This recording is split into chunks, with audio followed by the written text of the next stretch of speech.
Boom Supersonic betting big on the future of high-speed air travel, designing a supersonic airliner called Overture. Joining us now is Boom Supersonic founder and CEO Blake Scholl, along with our Phil LeBeau. Phil, take it away. Thank you, Mike. We're here at the U.S. Chamber Aviation Summit. Every year we're here. We've seen you a number of years. This year, you come in saying to people, you know, we're getting closer.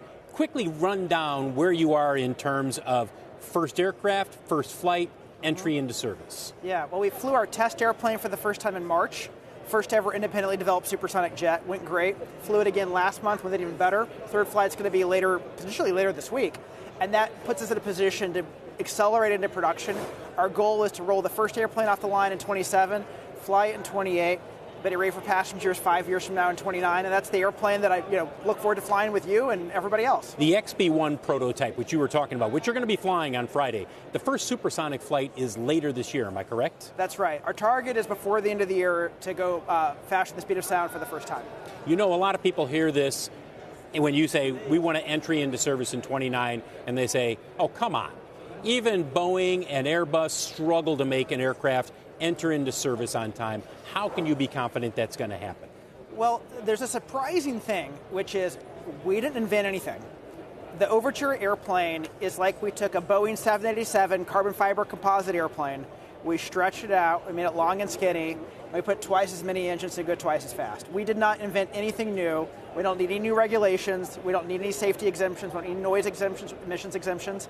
This is an incredibly pragmatic approach to supersonic flight. But test flights are test flights. Test flights are test flights. If we execute as well as Boeing did, good old Boeing in the 1990s, they were 5 years from firm configuration on the 777 to delivering it to their launch customer, United. It's also our launch customer.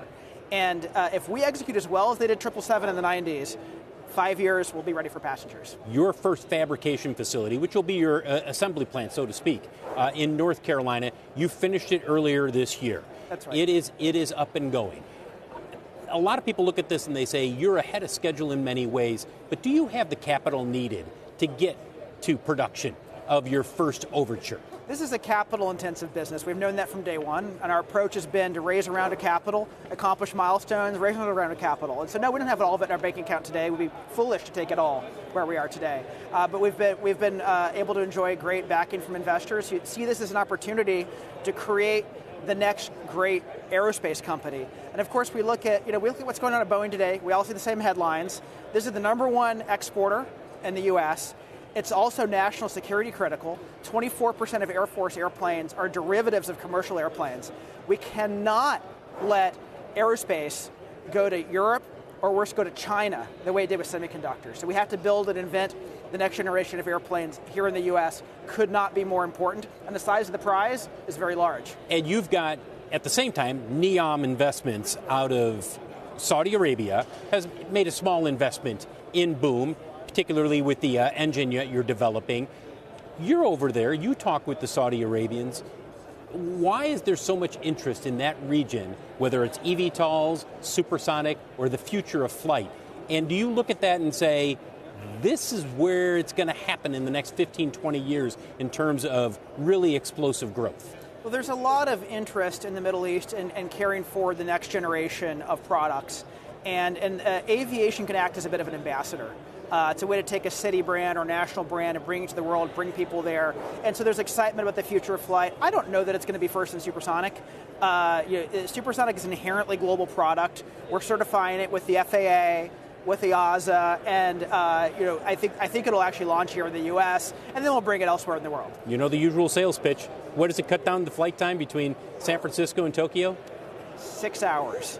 Which is 6 hours. So it's magical. What it means is if you've got a Monday morning meeting, you get to sleep an entire extra night at home. You leave San Francisco 8 a.m. Sunday morning. You get to Tokyo 6 hours later, 8 a.m. Monday morning in Tokyo. We're awake. They're awake. You do whole day meetings, come back the same day. 24 hours later, you're in your own bed, no jet lag.